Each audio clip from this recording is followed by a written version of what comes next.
On July 12, 2018, a couple named Jake and Amy Williams boarded a flight from Los Angeles International Airport to Santorini, Greece. The trip was supposed to be a romantic getaway, a chance to escape their busy lives in California. Jake, 42, was a prominent lawyer at a prestigious firm, while Amy, 38, worked as a freelance graphic designer. To the outside world, their marriage seemed strong and successful, filled with luxury travels and Instagram posts of happy moments and flawless scenes.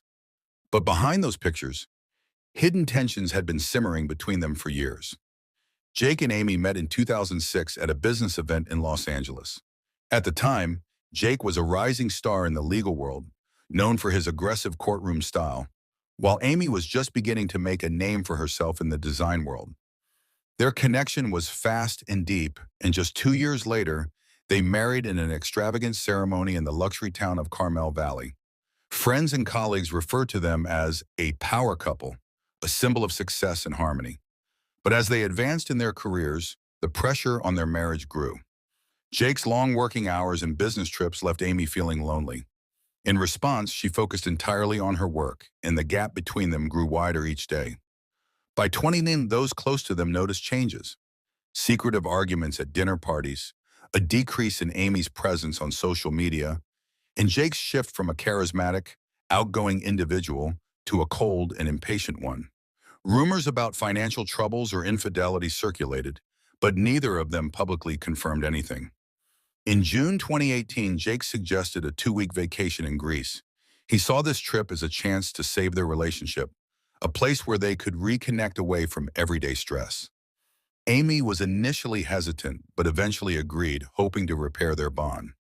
They carefully planned their trip and booked a private villa in Santorini, a high-end area with stunning views of the Aegean Sea. The villa was located in a luxury complex entirely private, with an infinity pool stretching out to the horizon. Upon arriving in Santorini, they maintained the appearance of a happy couple. Hotel staff described them as polite, but distant from each other. Amy spent her mornings walking on the beach and taking photos, while Jake often stayed in their villa's office, attending work calls. Each evening they dined together, but the atmosphere between them was filled with heavy silences. A week into their stay, Amy called one of her close friends, expressing a strange feeling. She had received mysterious messages warning her about Jake, but she didn't take them seriously. Jake's behavior had also changed. Frustrated with work stress, he became more irritable. Small disagreements quickly escalated into heated arguments. The night everything changed. On the night of July 20th, they went to a famous seafood restaurant on the beach in Ivani for dinner. This was supposed to be a romantic night, but the tension was palpable. The restaurant's waiter later testified that Amy barely ate anything and appeared sad and anxious. Meanwhile, Jake kept checking his watch. Around 10:45 p.m., they left the restaurant and returned to the villa. This would be the last time Amy Williams was seen alive. What had started as a trip to mend their relationship soon turned into a scene of irreversible tragedy. One that would soon make global headlines, exposing the dark truth behind Jake and Amy Williams' marriage. Early on the morning of July 21st, 2018, in a quiet resort complex in Santorini, everything was calm. The only sound breaking the stillness of the night was the gentle crash of waves against the cliffs below. Several dimly lit paths snaked through the complex, leading to the private villas of guests, all of whom were sleeping peacefully, unaware that one of these tranquil retreats was about to become a crime scene. At around 5:30 a.m., a staff member named August arrived for his morning shift.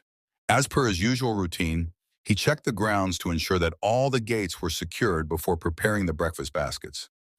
As he passed by Villa 17, where Jake and Amy Williams were staying, something unusual caught his attention. The entrance doors were slightly ajar, swaying gently in the breeze. A faint metallic smell lingered in the humid air, sending a shiver down his spine. Curious but cautious, August gently knocked on the doorframe. "Sir, ma'am, are you awake?" His voice was met with silence. He pushed the door open further and stepped inside. The living room was untouched, with the furniture neatly arranged just as it had been the previous day. The only sign that something was amiss was a bottle of wine on the table, with an overturned glass beside it, its red contents spilled on the marble floor, now dried. He moved toward the master bedroom, pausing for a moment before knocking again. When there was no response, he turned the handle and opened the door. What he saw before him was like a nightmare. The bed was disheveled, and the lifeless body of Amy Williams lay partially covered by the blankets. Her dark hair spread across the pillow, and her face was frozen in a silent scream. A deep wound on her neck stained the bed with a pool of dried and coagulated blood. Agas stepped back, his heart pounding. He tried to grab the radio, his trembling fingers barely managing to press the call button. "Security, this is Agas from Villa 17. Something has happened. Something has happened. We need the police, quickly." Within minutes, the resort's security arrived, their faces filled with horror. One of the guards, Kadek Wira, immediately closed the villa's door, while the other quickly contacted local authorities. The sun was rising over the horizon, casting a mysterious light over the villa as the reality of the situation sank in. Amy Williams had been murdered, and her husband was missing. The news spread quickly throughout the complex, and staff whispered in hushed tones while guests peered out from their balconies, drawn to the flashing lights of police vehicles entering the resort. By 6:15 a.m., a team of Indonesian detectives arrived at the scene and began their meticulous investigation. Senior Officer Inspector Putu Aradana took charge and began questioning the staff who had interacted with Jake and Amy Williams over the past few days. Did they have any issues? He asked one of the waiters who had served the couple the night before. The man quietly replied, yes, they were arguing. The lady seemed upset, and the man kept checking his watch. Something wasn't right. Footage from the villa's security cameras was quickly reviewed and revealed that Jake Williams had left the villa around midnight and walked toward a private beach access. However, he was never seen returning. With the timeline established, the search for Jake Williams intensified. Local police, along with airport security, began investigating possible routes he might have taken. The police were unable to prevent the attack. The search for Jake Williams continued. Local authorities, in collaboration with airport security, checked passenger lists to ensure that he had not left the country. His mobile phone was traced to a location near the resort by a cliff overlooking the sea. Officers arrived at the scene and found his belongings, a pair of shoes, a wristwatch, and his phone, neatly placed on a bench. But Jake Williams was nowhere to be found. What had begun as a luxury vacation had now turned into an international manhunt. With the official declaration of Amy Williams' death as a murder and Jake Williams as the primary suspect, the case quickly became global news. Investigators knew only one thing: Jake Williams was either hiding or had met the same fate as his wife. Either way, the search had only just begun. By the afternoon of July 21, 2018, the investigation into Amy Williams' murder had intensified. Local officials, along with forensic experts, were carefully combing through the crime scene at Villa 17. Blood spatter analysis indicated that Amy Williams had not died instantly. Instead, she had fought back against her attacker before succumbing to her injuries. The initial coroner's report showed that the fatal wound had been inflicted by a sharp object, likely a knife, but no weapon had been found at the scene. The primary suspect remained Jake Williams, and his sudden disappearance only fueled the speculation. Security camera footage revealed that he had walked toward the private beach access at around 12:30 a.m., just hours before his wife's body was discovered. What happened afterward remained a mystery. Authorities quickly organized a search operation. Police teams combed the cliffs and coastline while local fishermen and divers were put on standby. Despite their efforts, no sign of Jake Williams was found. His shoes, watch, and phone, which had been found near a bench overlooking the sea, sparked theories that he might have tried to escape by sea or even staged his own death. International media quickly picked up the story, branding it a high-profile murder case involving a wealthy American couple. Journalists swarmed the resort, interviewing staff and other guests to gather more details about the tense relationship between Jake and Amy Williams. An anonymous staff member revealed that loud arguments had been heard from their villa prior to the murder. Another witness, a guest staying in a neighboring villa, recalled seeing Jake Williams walking outside in the middle of the night, visibly anxious. In Los Angeles, colleagues and acquaintances of Jake Williams were in shock.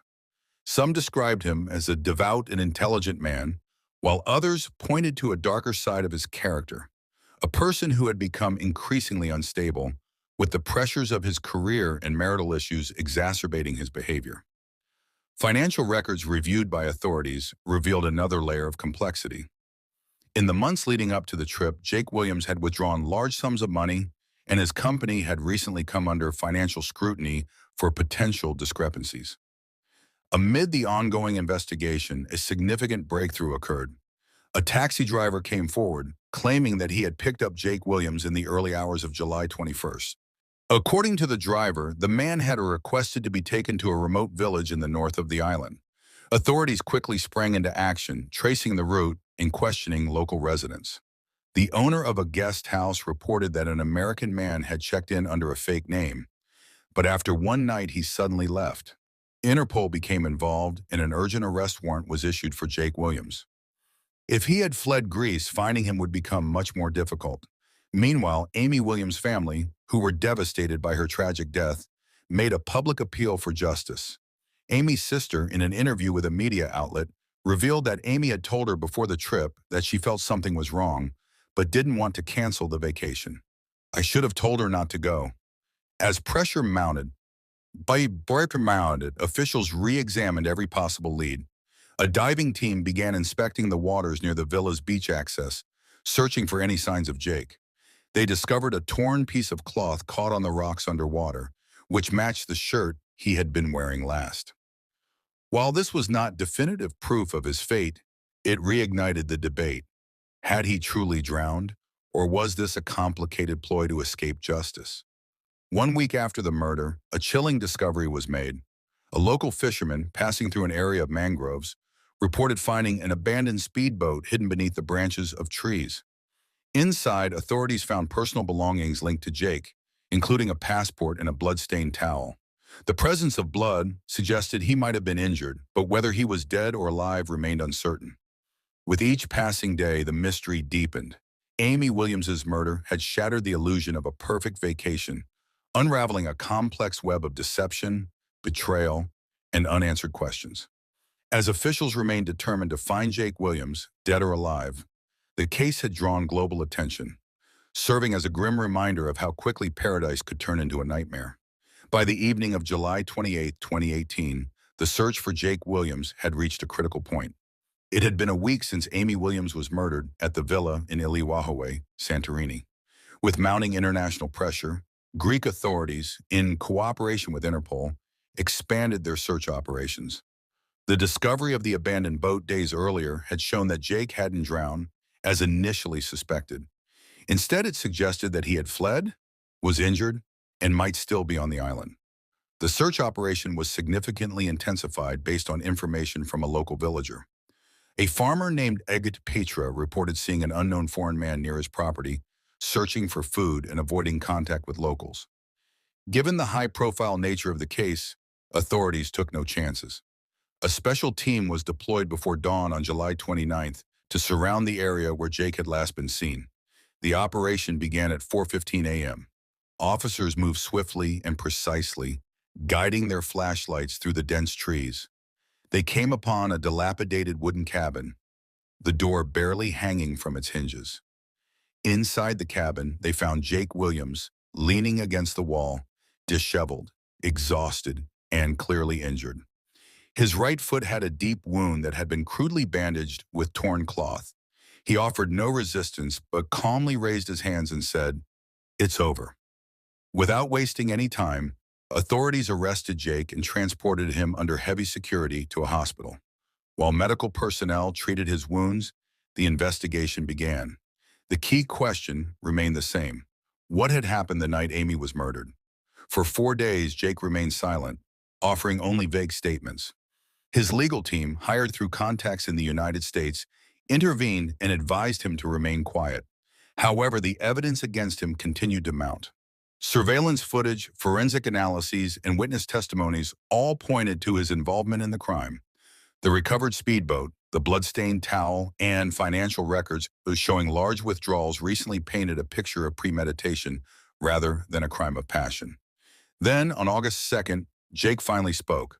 With a controlled but exhausted voice, he offered his version of the events. According to him, the vacation was an attempt to save their crumbling marriage. But tensions quickly escalated. Amy, he claimed, confronted him about alleged infidelities and hidden financial troubles. The argument rapidly spiraled out of control. In a nervous breakdown, Amy had first attacked him, and Jake had defended himself. However, detectives were skeptical of this claim. Amy's injuries, as mentioned in the autopsy, suggested more deliberate and sustained violence than just a brief altercation. The absence of defensive wounds further undermined his account. Additionally, the fact that he had fled the scene, attempted to hide, and tried to leave the island pointed more toward guilt than fear. The trial, which began in late 2019, attracted global media attention. Prosecutors presented a compelling case focusing on Jake's motives: financial ruin, infidelity, and a potential divorce that could have severe repercussions on his career. On the other hand, the defense used Jake's account as a self-defense plea, citing emotional instability. Yet, the undeniable evidence against him worked against his favor. On January 15, 2020, after months of court sessions, witness testimonies, and scientific evidence being presented, the court reached its verdict. Jake Williams was found guilty of first-degree murder. The judge, noting the premeditated nature of the crime, sentenced him to life in prison. As the verdict was read, the courtroom was silent except for the muffled sobs of Amy's family, who had fought for justice. Jake, emotionless, simply nodded and accepted the reality of his fate. A future that once seemed so hopeful had now turned into a prison cell in a foreign country. The case that had captivated the world finally came to a dramatic conclusion. However, for those involved, the wounds remained long after the headlines had faded.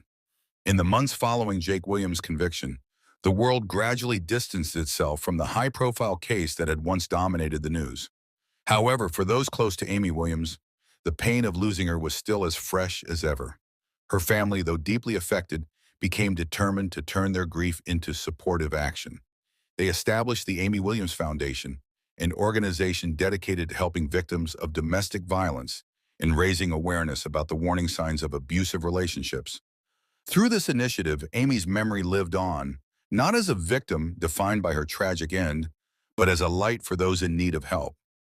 Meanwhile, Jake's life behind bars turned into a dark reality. In the overcrowded confines of Karabakh prison, one of Indonesia's most notorious prisons, he became just another inmate. The luxury he once enjoyed was a distant memory. His once prominent corporate lifestyle, lavish vacations, and carefully crafted public image no longer existed. Now he spent his days in a cramped cell, reflecting on the decisions that had led him there. Some speculated he would attempt to appeal, but given the overwhelming evidence against him, any legal move seemed futile. The impact of the case went beyond the Williams family. The resort where the murder had occurred faced a significant drop in visitors, as potential guests were horrified by its association with such a crime. Despite efforts to renovate and rebuild, rumors of the tragedy lingered, casting a shadow over what once appeared to be a paradise retreat. Local residents, who had initially been captivated by the media frenzy, soon grew tired of the attention. For them, it served as a painful reminder of how paradise could be tainted by darkness. Over time, the case became the subject of true crime documentaries and investigative books. Journalists analyzed every detail, from the tumultuous marriage of Jake and Amy Williams to the forensic breakthroughs that ultimately determined his fate. Yet despite all the analyses and speculation, one question remained unanswered. In his final moments, what truly went through Jake's mind that led him to take Amy's life? Was it, as the prosecutors claimed, premeditated? Or was it a moment of blind rage, as Jake had said? The truth, known only to him, remained hidden beneath layers of courtroom testimonies and conflicting narratives. For Amy's loved ones, however, the manner of her murder no longer mattered. What mattered was the void she left behind. The laughter that would never again be heard at family gatherings. The warmth that would never again be felt in shared memories. Her sister, who had once begged her not to go on the trip, carried the heavy weight of that regret every day. She always thought that if she had just convinced her to stay, perhaps this tragedy wouldn't have happened. But as grief counselors reminded her, the blame was not hers to bear. The blame lay solely with the man who chose violence over love. On the first anniversary of Amy's death, a small memorial service was held on a quiet beach in California, where she had grown up. Friends and family gathered, sharing stories of her kindness, adventurous spirit, and unwavering faith in the goodness of people. Lanterns were released into the sky, their soft light fading into the night, carrying with them unspoken prayers and unfulfilled wishes. Justice had been served, but justice could not bring Amy back. The world moved on, but for those who truly knew her, time stood still. The Williams case ultimately became another entry in the annals of true crime history, a cautionary tale of love turned to murder. But for Amy's family, this story would never end. It would live on in memories, in their efforts to protect others, and in the quiet, steadfast love they carried for the woman they lost too soon. If you enjoyed this thrilling and deep story, be sure to like this video, share your thoughts in the comments, and if you haven't subscribed yet, make sure to subscribe so you don't miss any of our upcoming exciting stories. Thank you for being with us.